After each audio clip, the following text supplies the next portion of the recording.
बुजुर्ग ने कहा किससे? 30 साल की पाबंदी करने वाले से। कहा मियाँ जाओ पिछले 30 साल की पूरी नमाजें कज़ा कर लो, वापस दोबारा पढ़ लो, इआदा करो, इसलिए कि 30 साल जो तूने पाबंदी की नमाजों की वो तो यही सोच करके कि लोग क्या कहेंगे।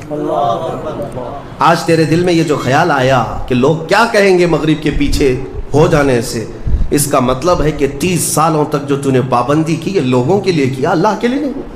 जाओ वापस लौटाओ 30 साल की नमाज से। अस्सलामु अलैकुम मेरे प्यारे अजीज़ दोस्तों, अक्सर मुसलमान शैतान मरदूद की इस चाल में आ ही जाते हैं।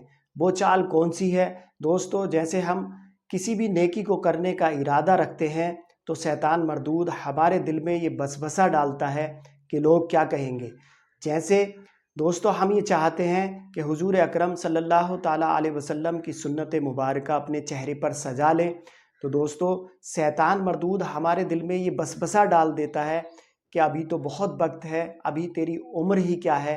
तो इस तरीके से हम अपना इरादा बदल देते हैं।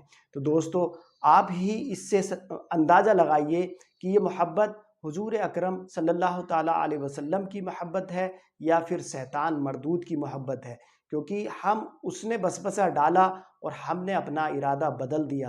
तो ये दोस्तों इसी मौजू को अच्छे से समझने के लिए हम और आप सुनते हैं हजरत मुफ्ती सलमान अजहरी साहब का ये बयान। सहाबा इकराम रिज़वानुल्लाहि ताला अलैहिम अजमईन अलल ऐलान ये कहते थे, हज़रत खुबैब इब्न अदी जब फांसी पर चढ़ाए गए, सूली दी जा रही थी और उन्हें मक्का वाले पत्थर मार रहे थे, तब उन्होंने ऐलानन ये कहा था कि मुझे इस बात की परवाह नहीं कि लोग मुझे क्या क्या गालियाँ दे रहे हैं, मुझे इस बात की परवाह नहीं कि तुम मेरे हाथ काट रहे हो, नाक काट रहे हो, कान काट रहे हो और गला काटने वाले हो, मुझे इस बात की परवाह नहीं, लेकिन मुझे इस बात पर फ़ख्र है कि मैं मर रहा हूँ तो अल्लाह की रज़ा में मर रहा हूँ। मैं अगर दुनिया से जा रहा हूँ तो हालत इस्लाम में जा रहा हूँ, इस बात का मुझे फ़ख्र है। अज़ीज़ान गिराम वक़ार, इसी बात की आज ज़रूरत है कि आप क्या पहन रहे हैं, क्या खा रहे हैं, किस तरह चल रहे हैं, किस तरह बैठ रहे हैं, ये लोगों के लिए नहीं है।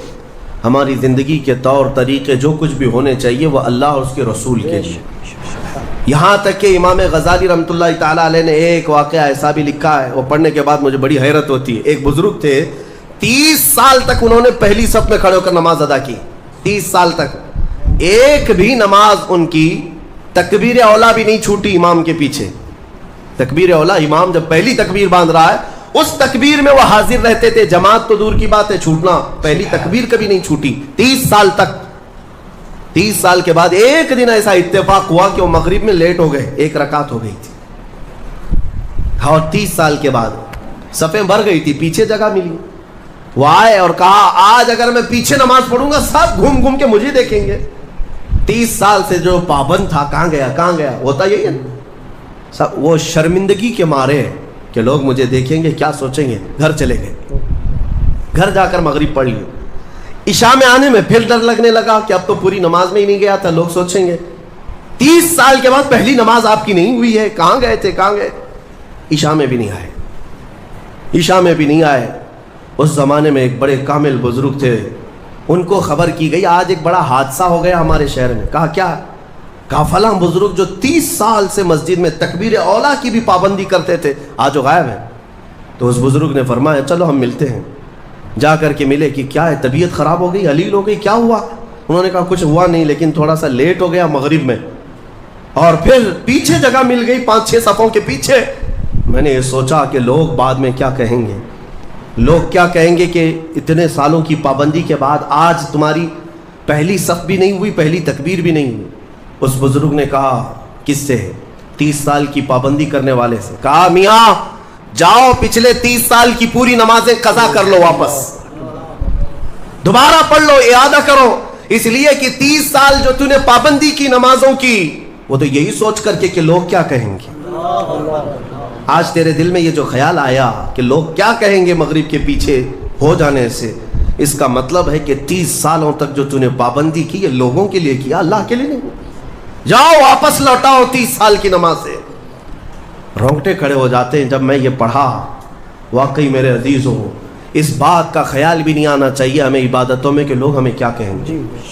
اللہ رب العزت کا ذکر ایسے کرو کہ مدہوش ہو جاؤ، صرف میرا مولا مجھے دیکھ رہا ہے، دنیا کیا کہہ رہی ہے اس سے ہمیں کیا غرض ہے۔ آج یہی بیماری نے بہت ساری عبادتوں میں ہمارے خلل ڈال رکھا ہے۔ تمہاری سنتوں سے دور ہونے کا ایک بڑا سبب بھی یہی ہے کہ لوگ کیا کہیں گے، یہ کبھی نہیں سوچتے کہ قبر میں جاؤں گا تو مصطفیٰ کیا کہیں گے، میرے آقا صلی اللہ تعالیٰ علیہ وسلم دیکھیں گے تو کیا کہیں گے، یہ کیوں خیال نہیں آتا۔ اگر اسی حالت میں دنیا سے چلا گیا، جیسے آج آوارہ گردی میں ہوں، نشہ میں ہے، سنتوں سے دور ہے، اٹھا کر جب مجھے قبرستان لے جایا جائے گا، میرے آقا اگر دیکھیں، میرے آقا کیا کہیں گے۔ عزیزان گرام وقار، بعض بزرگوں نے فرمایا ہے کہ کچھ لوگوں سے اگر حضور ناراض ہوتے ہیں تو یہ تک پوچھتے ہیں کیا تو میرا غلام ہے؟ اگر وہ کہتا ہے یا رسول اللہ آپ کے سوا کس کا غلام ہوں، تو پوچھا جائے گا کہ تیرے پاس علامت کیا ہے غلامی کی، دلیل کیا ہے۔ اس کو بھی شیخ عبدالحق محدث دہلوی رحمۃ اللہ علیہ نے ایک واقعے سے نقل کیا ہے۔ اس لیے میرے عزیزو، اعلیٰ حضرت نے جو فرمایا آج لے ان کی پناہ، آج مدد مانگ ان سے، کل نہ مانیں گے قیامت میں اگر مان گیا۔ تو دوستو، جیسا آپ نے یہ بیان سنا، حضرت مفتی سلمان اجہری یہ بتا رہے تھے کہ ہمیں خالص اللہ تبارک و تعالیٰ کے لیے نماز پڑھنی ہے یا کوئی بھی عمل کرنا ہے تو اللہ تبارک و تعالیٰ کی رضا کے لیے کرنا ہے۔ دوستو، دکھاوا کچھ نہیں، ریاکاری اللہ تبارک و تعالیٰ کو بالکل ناپسند ہے، اس لیے ہمیں ریاکاری بالکل نہیں کرنی ہے۔ نماز پڑھنی ہے یا کوئی بھی عمل کرنا ہے، زکوٰۃ، حج، خالص اللہ تبارک و تعالیٰ کی رضا کے لیے کرنا ہے۔ تو دوستو، یہ ویڈیو اگر آپ کو پسند آئی ہو تو ویڈیو کو لائک ضرور کر دیں، کیونکہ لائک سے رچ بڑھتی ہے، اور انشاءاللہ تعالیٰ یہ ویڈیو آپ کی سپورٹ سے ہر مسلمان کے پاس تک جائے گی انشاءاللہ تعالیٰ۔ دوستو، ہمارے چینل کو سپورٹ کریے اور اسی طریقے سے ویڈیو کو آپ دیکھتے رہیے۔ السلام علیکم ورحمۃ اللہ وبرکاتہ۔